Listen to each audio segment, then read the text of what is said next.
Welcome back to Adam versus the Man. I know you've been sorely missing the pretty face of our own Adam versus the Man contributor, Luke Rudkowski, here in the studio, but we do have him tonight live by the interwebs from his home country of Poland. He's been touring Europe for almost a month now. We'll have him back here, I promise.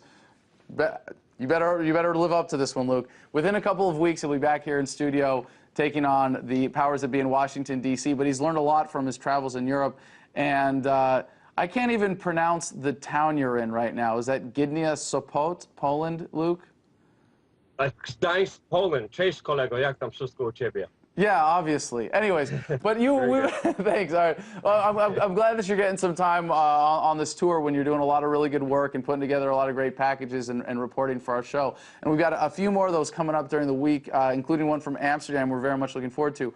But I want to bring you on tonight because you were just in London, and obviously the police state there, the basic dynamics of the government are following a pattern similar to ours as a modern country where you have a surveillance state, you have a police state. What did you notice there? How does it compare to what we have in the United States? I actually think it's a little bit worse. I mean, there's CCTV cameras everywhere you go. I mean, it's pretty much a big brother corporate government nightmare. I mean, not just regular cameras, but you have speed cameras on every single road you go on. Body scanners here at the airports are mandatory. There's no opt-out, there's no feel-up, there's no love, straight to the microwave. And it's crazy here. I mean, people who make YouTube videos here, I met people who had their YouTube videos taken down, not because of copyright, but because the government didn't like it and ordered it down. But I think the most craziest thing that I saw here is the government scrambling to collect money with this new congestion zone charges. I don't know if you guys heard of it before, but Mayor Bloomberg tried to do this in New York City, which means every time someone tries to drive into the main center of London, you have to call the government, you have to register online your vehicle, pay with a credit card £10 just to enter the city. And if you don't register your vehicle, the surveillance cameras will pick up your license plate and you will have to pay a £60 penalty. And this goes along with a European Union plan to actually get rid of all gas and diesel powered cars by the end of 2050. They're doing this right now with high taxes, and the taxes here are already insane.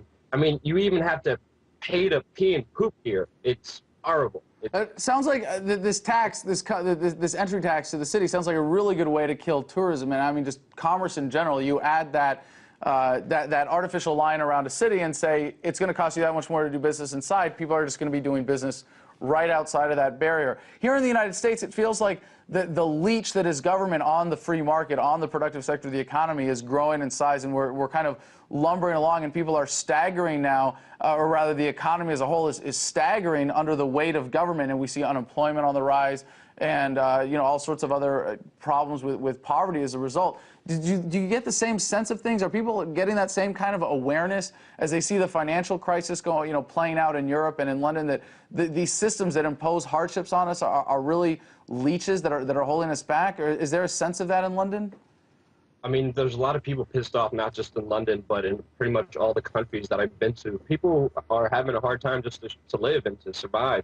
I mean, the austerity measures and taxes here are pretty insane. And everywhere I go, every major city in Europe I go to, there's a general sense of anger, of having a hard time just to live and just to have food on.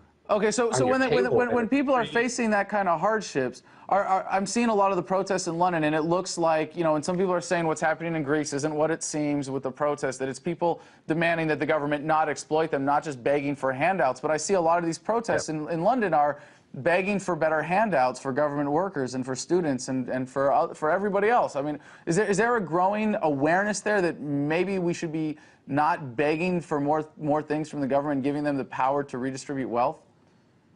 I mean, one thing people are pissed off is the power that they're taking away and the money they're taking away from them and giving it to the big banksters like they did in Greece, like they did in Spain.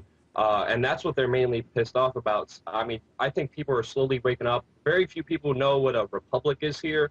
Many of them are calling for a direct democracy, but few people are actually talking about a republic, a system where we could be ruled independently, not just mob ruled. And people are waking up to the fact that we should be helping each other. And that's what they're doing pretty much in Greece. They also set up a camp where people are helping each other, building communities together, not just depending on the government for help. but are being there for each other, which is also very important.